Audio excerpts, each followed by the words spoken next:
So, what are we gonna do tonight, O.C.G?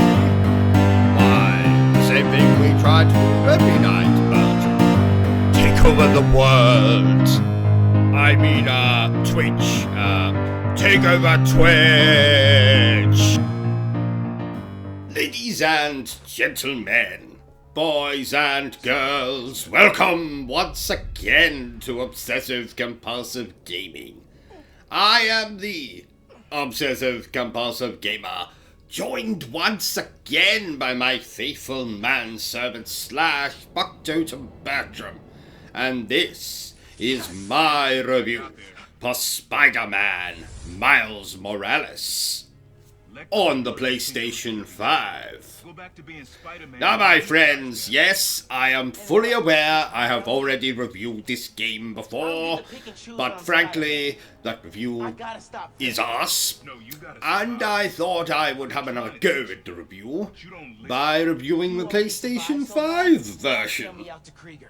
So that's my explanation for why there's another video for this. Anyway, enough of that, on to the actual review.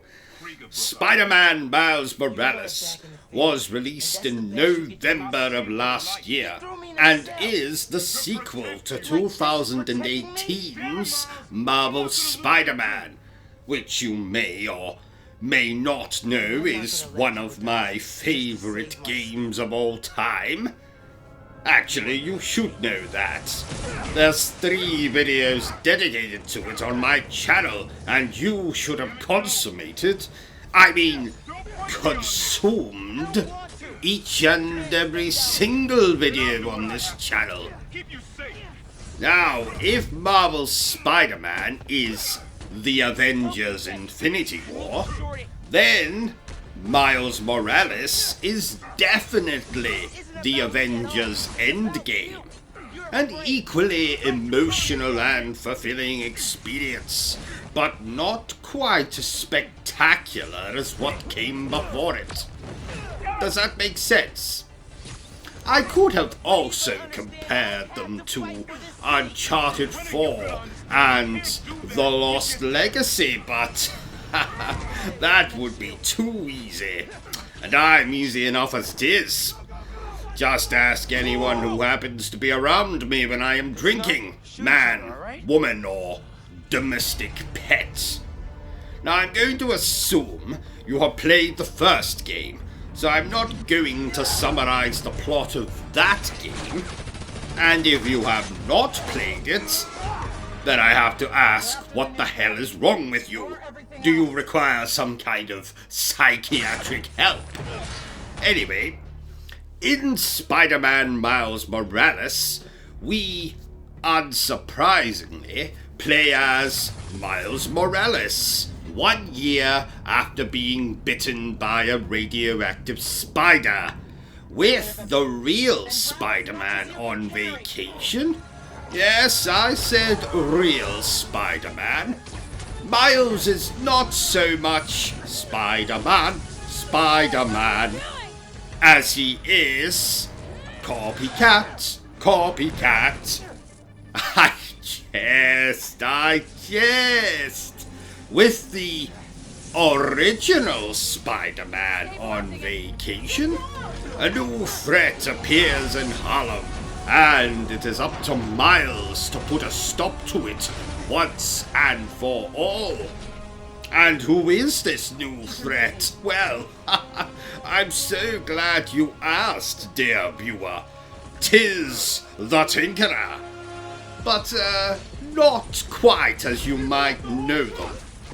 I must say, the Tinkerer must be on a hell of a diet, because I could swear that he was, well, for a start, that he was a he the last time I saw him. Though, maybe he's a copycat like Miles. But instead of pretending to be Spider-Man, he's taken a page out of Bruce Jenner's book and is pretending to be a woman. A fairly attractive woman, I'll admit. The Tinkerer, that is. Not Bruce Jenner. And, spoilers, so plug your ears if you don't want to hear the next 10 seconds. The Tinkerer turns out to be Miles' best friend, Finn. So, the Tinkerer, I mean Finn, is clearly supposed to be this game's version of Mary Jane. But she's even less convincing than Zendaya in the recent Spider-Man films. No, stop booing me. Bertram writes the reviews. I just read them out in my marvellous British accent. So if you want to complain to anyone, you can bloody well complain to him about that joke. On a serious note, I didn't mind the fact that developers changed the Tinkerer. 'Tis just another example of the risks they are willing to take with the source material. These games take more risks than Buster Keaton when it comes to the characters. In the first game, Aunt May is killed off. In the DLC, they pretended to kill off Black Cat, not to mention turning Yuri into a psychopath and Hammerhead into the bloody Terminator. Then in this game, Miles Morales, they give the Tinkerer a sex change and kill off Rhino. What next? Are they going to turn J. Jonah Jameson into a crazed stalker who was actually in love with Spider-Man? So he sneaks into Peter Parker's apartment to masturbate into his underwear, but he gets caught by Mary Jane, so Jameson then has no choice but to cut the poor girl's throat. Haha, moving on. So, gameplay.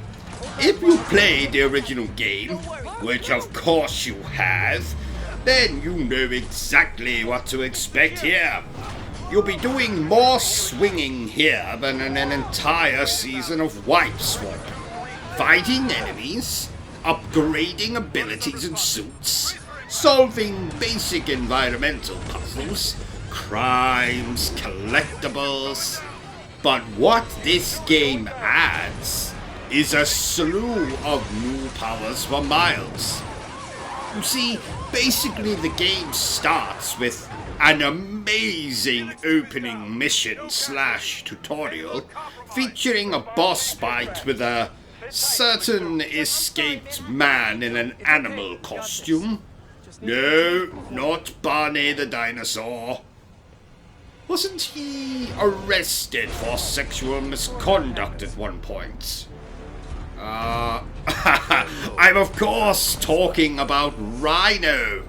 And it's here we get access to the first of many new powers we obtain in this game. Rather misleadingly titled Venom powers. But if you, like me, thought Venom would turn up in this game, well, I guess we'll just have to wait until Marvel's Spider-Man 2. If this game's after credits scene is anything to go by. But I have been fooled before. Britney Spears promised me in the late 90s that she would let me take her virginity. But then, I find out that she already gave it away to Barney the dinosaur. Moving on. What else can I tell you about? Oh yes, the music. While I love the themes that are carried over from the first game, Miles Morales has one too many rap songs for my liking. Some might call the music in this game funky. And I don't know about you, dear viewer, but the word funky means stinks where I come from. Therefore, the music in Miles Morales stinks. I've even heard children calling the music hip. And I don't know about you, dear viewer, but where I come from, the great nation of Britain, hip is something you get replaced at a certain age. Oh, that reminds me, I must call the hospital when I finish with this review. Now, this game is what I like to call almost as good as Marvel's Spider-Man. No, I cannot copyright that expression, but I can milk it more than being breastfed by Anna Nicole Smith before she passed away. So, the story of Miles Morales is almost as good as Marvel's Spider-Man. The Tinkerer is almost as good as Doc Ock. The music, now this is the music, not the songs, is almost as good as Marvel's Spider-Man. The ending is almost as good as Marvel's Spider-Man. But, what Miles Morales does just as well as Marvel's Spider-Man is the boss fights. Especially the final boss. I have absolutely no complaints there. So in conclusion, Marvel's Spider-Man Miles Morales is almost as good as Marvel's Spider-Man. Therefore, I am going to give it a very strong score of 8 out of 10. Well, there you have it, ladies and gentlemen. My review for Miles Morales Spider-Man. Spider-Man Miles Morales. Is that the right order? I think that's the right order. If you enjoyed this little review of mine, don't forget to give me a thumbs up. If you haven't enjoyed it so much, well then, feel free to give me a thumbs down. Don't forget to hit that little like, subscribe, bell button thingy. Feel free to jump over to my Twitch, which I'm sure you'll agree is bloody hilarious. But remember the single most important thing I always tell you, dear viewer, and that is to always stay obsessed with gaming. Yes. I'll kill you!